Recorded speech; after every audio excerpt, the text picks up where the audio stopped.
Salut à tous, donc dans cette vidéo on va voir comment faire des opérations mathématiques grâce à Visual Basic. Mais tout d'abord j'aimerais vous parler d'une notion qui est importante. Et pour vous en parler je vais commencer par déclarer une variable nombre un qui sera un integer. Voilà. Donc si je mets nombre un égale à 5, nombre un égale 10 et nombre un égale à 15. Et je vais te demander de m'afficher ce qu'il y a dans la boîte nombre un, donc ce qu'il y a dans ma variable. Donc avec writeLine nombre un, voilà. Et je fais ma petite pause factice, comme d'habitude, pour pas que la console s'éteigne au bout de quelques fractions de seconde. Voilà. Donc si je lance, qu'est-ce qu'il m'affiche? Eh ben, il m'affiche 15. Pourquoi? Qu'est-ce qui s'est passé? Donc en fait, quand le compilateur commence à exécuter, il cherche la fonction main, la méthode main, si vous voulez.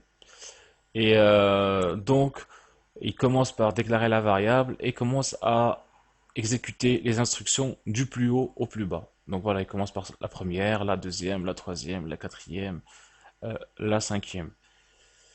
Donc voilà.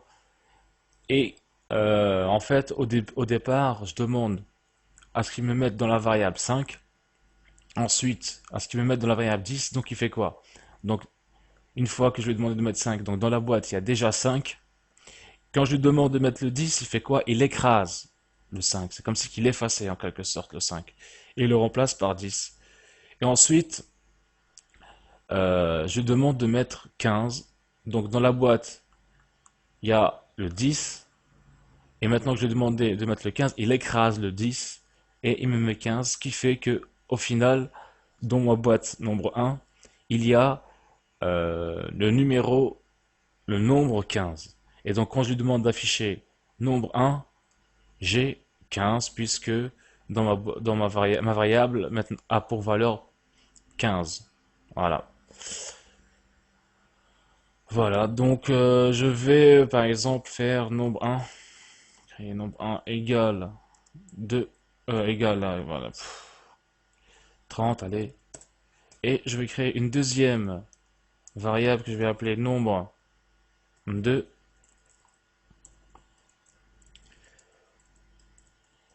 Voilà.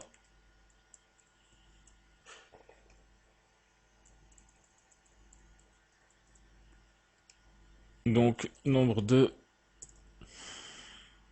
que je vais lui donner comme valeur 14. Ensuite, ce que je peux faire, c'est lui demander de m'afficher le nombre un plus le nombre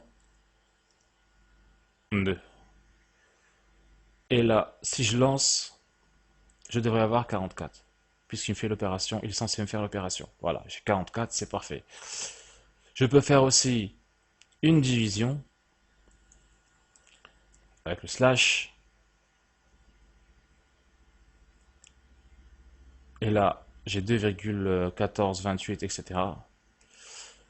Si je fais euh, une multiplication, j'ai 420. Si je fais euh,